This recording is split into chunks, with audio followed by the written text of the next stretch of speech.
In this trinomial, we are going to focus on the fact that the last term is 30.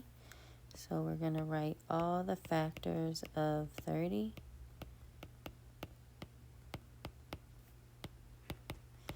And I want to pick one that's going to give me 29 when I add or subtract.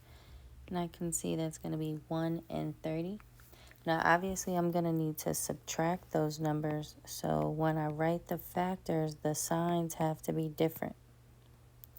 And I'm going to give the largest number the same sign here.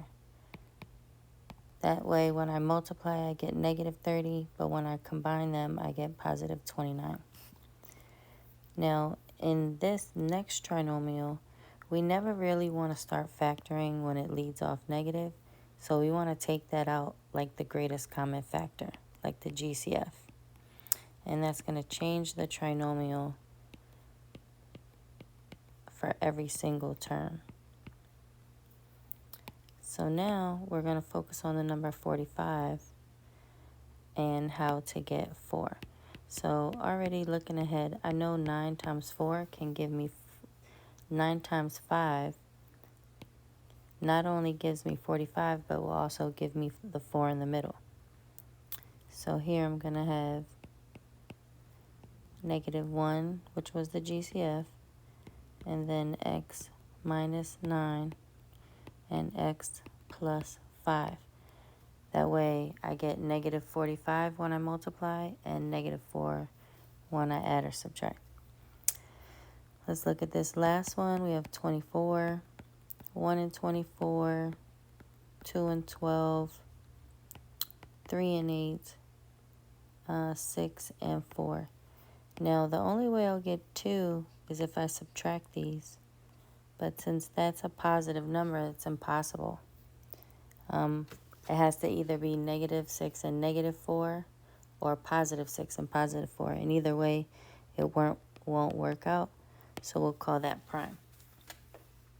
Let's just do one more.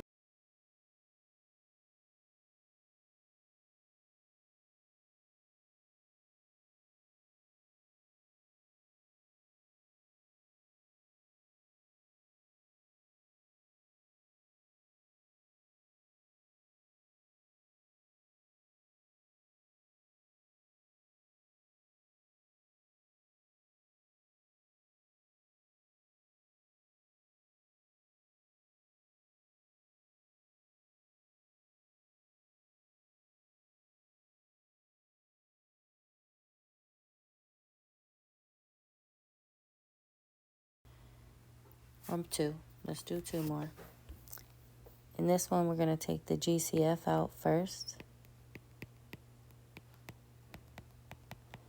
And we will factor the trinomial that's left. So the number 8. And it looks like they're both going to be negative.